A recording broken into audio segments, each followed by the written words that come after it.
Everyone, welcome back to my channel Kusum के vlogs. तो friends, आप सब कैसे हो? आई होप कि आप सब बहुत ही अच्छे होंगे, खुश होंगे, स्वस्थ होंगे और मस्त होंगे। तो फ्रेंड्स, आज मैं फिर से साड़ी पहनी हूँ। ये बहुत दिन से ये साड़ी रखी हुई थी, मैं नहीं पहन रही थी। मैं बहुत ज़्यादा सूट पहनना पसंद करती हूँ, कुर्ती और साड़ी मेरी बहुत सारी रखी हुई थी। लेकिन फिर मेरे मन में आया कि रखे रखे होगा क्या, आखिर मेरी साड़ी मुझे ही पहननी पड़ेगी। तो जब भी मैं साड़ी पहनती हूँ तो बच्चे बहुत खुश हो जाते हैं। तो मैं एक दिन साड़ी निकाल कर रखी थी कि चलो कभी मन करेगा तो पहनूंगी। तो सब बच्चे देखे, मेरी दोनों बेटियों को बहुत पसंद है कि जब मैं साड़ी पहनती हूँ तो दोनों मेरी बेटियाँ बहुत खुश हो जाती है, बोलती भी कि मम्मा तुम साड़ी पहना करो, अच्छी लगती हो साड़ी में। पर मैं काम करती हूँ, फिर साथ में रातों को भी संभालना पड़ता है, तो ऐसे में मुझे लगता है कि थोड़ा सूट में ही कंफर्टेबल फील करती हूँ। साड़ी से ज़्यादा बेटर, मतलब कि साड़ी में ऐसा होता है ना कि मुझे संभालना पड़ जाता है, तो मैं साड़ी संभालूंगी कि मैं अपनी बच्चों को संभालूंगी। तो इसलिए मैं साड़ी बहुत कम पहना करती थी। लेकिन जब मेरा ही मन हुआ कि चलो साड़ी पहनते, अभी माँ आई हुई हैं तो राधा का तेल मालिश, थोड़ा सा ध्यान जो है वो माँ राधा का रख रही हैं, तो इसलिए थोड़ा सा तेल मालिश वगैरह नहीं करना पड़ रहा राधा को। तो मैं सोच रही हूँ कि चलो अभी थोड़ी पहन ही लेती हूँ साड़ी। और उसके बाद तो फिर और ऐसे भी गर्मी जो है ना बहुत अधिक लग रही है, तो इसलिए मैं सोच रही हूँ कि चलो एक दो दिन पहन ही लेती हूँ, और अगर मन किया तो फिर पहनूँगी, और नहीं तो फिर तो मेरा कुर्ती है ही है, फिर तो फिर उसे ही पहनूँगी। तो यहाँ पे मैं आज बना रही थी दाल, चावल और चना आलू का सब्जी। चना आलू का सब्जी मैं तब बनाती हूँ जब मेरे पास हरी सब्जी नहीं होती है, तभी मैं बनाती हूँ चना आलू का सब्जी। तो यहाँ पे राधा देखिए मेरी गोद में आ गई है, और समृद्धि भी नहा कर आ गई है। बोल रही है कि कपड़े में से निकाल कर भी दे दी हो, लेकिन फिर भी एक बार आई है मेरे से मिलने। तो जब सामने आई किचन में तो उसे उबला हुआ आलू दिखा, जो कि उसका फेवरेट है। तो वो आई तो सबसे पहले आलू खाए, उसके बाद फिर मैं उसे भेजी कि जाओ तुम्हारा कपड़ा बेड पे निकाल के रखी हो, तुम पहन लो। और इधर राधा भी परेशान कर रही थी। राधा अभी उधर थी माँ के घर में, दीदी खिला रही थी। जब ये रोने लगी तो दीदी मुझे ला कर दे दी कि लो तुम इसे देखो और सुलाओ। तो फिर मैं इसे यहाँ पे खिला रही थी, गोद में ले ली थी। और मैं उस टाइम सब्ज़ी भून रही थी, इसलिए मैं सोची कि चलो सब्ज़ी भून रही हूँ तो गैस भी कैसे बंद कर सकती हूँ। तो थोड़ा सा मैं उसमें मसाला वगैरह डालना था, और बस थोड़ा सा भूनकर पानी डाल देना था। तो इसलिए मैं गैस नहीं बंद की और सोची कि चलो बाबू को खिलाते हुए सब्ज़ी बना ही लेती हूँ। तो यहाँ पे जब भी मैं बाबू को गोदी लेती हूँ तो पीछे बर्तन का स्टैंड है, वहाँ से वो कुछ ना कुछ पकड़ने की कोशिश करती है, कभी चम्मच, कभी कुछ भी, कभी मतलब। तो मैं उसे हल्के में चाहे छन्नी दे दी कि लो तुम इसी से खेलो, ना तुम्हें चोट लगेगी ना मुझे चोट लगेगी। क्योंकि जब उसके हाथ में कुछ रहता है ना तो बस वो ऐसा लगता है कि वो खेले, वो मारने लगती है। वो अब खुद को मारेगी या किस जो गोदी उसे लिए उसको मारेगी, कोई पता नहीं है। बस हाथ में कुछ भी आने के बाद उसका हाथ इतना तेज़ी से हिलने लगता है कि मैं क्या ही बोलूँ। तो मैं यहाँ पे आलू भून रही थी। तो वहाँ पे क्या हुआ था कि कटोरा में थोड़ा सा आलू बचा हुआ था, तो मैं सोची कि चलो थोड़ा सा राधा के मुंह में दे देती है, तो फिर उसे थोड़ा सा दी।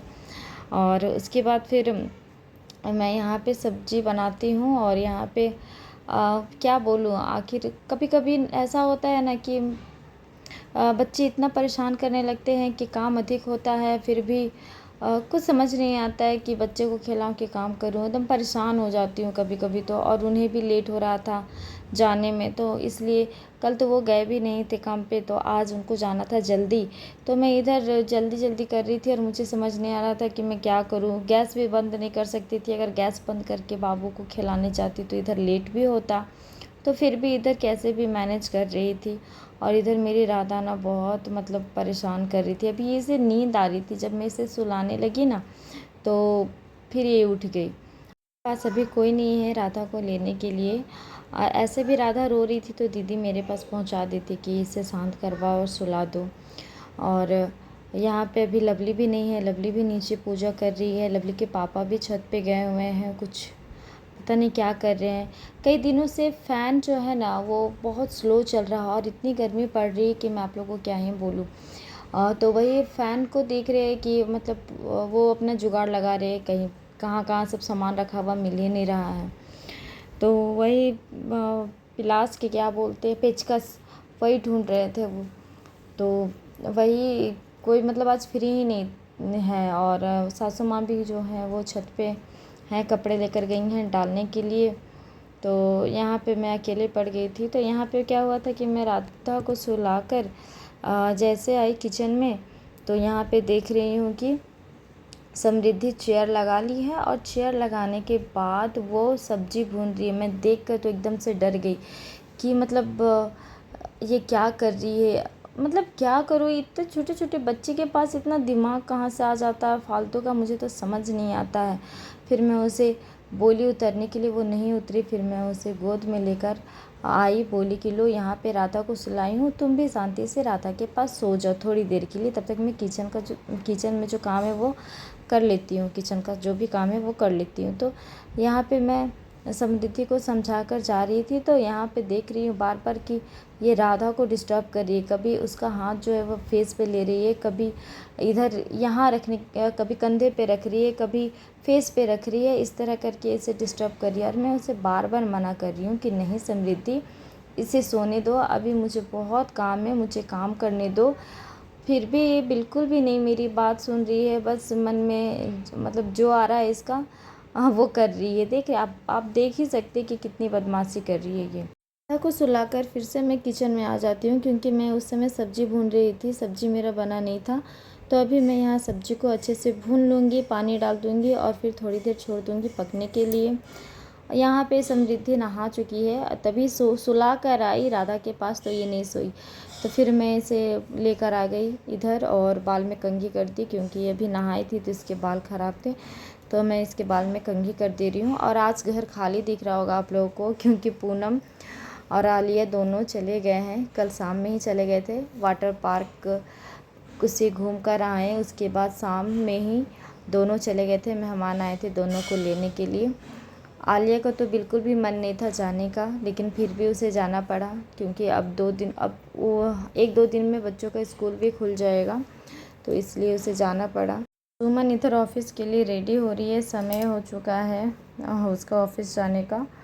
और इधर में समृद्धि का चोटी कर देती है। वो बहुत खुश होकर एकदम गाना गाने लगती है। जब भी मैं इसे ये वाला क्लिप लगाती हूँ ना, तो ये बहुत खुश हो जाती है।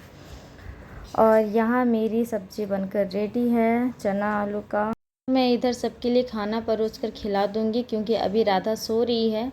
और इधर सबको को खाना खिला कर ही फिर मैं राधा को उठाऊँगी, फिर उसे भी दाल भात खिला दूँगी मैश कर, क्योंकि अभी वो छोटी है ना, तो इसलिए मैं उसके लिए दाल का पानी निकाल कर रखती हूँ और थोड़ा सा चावल, और उसे मैश कर खिलाती हूँ। और तो अभी वो सो रही है, तब तक मैं सोच रही हूँ कि इधर सबको खाना खिला दूँ।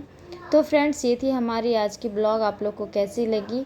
अगर ब्लॉग अच्छी लगती है तो वीडियो को लाइक कीजिए, शेयर कीजिए, और अगर आप इस चैनल पर नया हैं तो चैनल को सब्सक्राइब कर लीजिए। आज के लिए इतना ही, मिलती हूँ किसी नए ब्लॉग वीडियो के साथ। तब तक के लिए bye bye and take care. जय श्री राधे।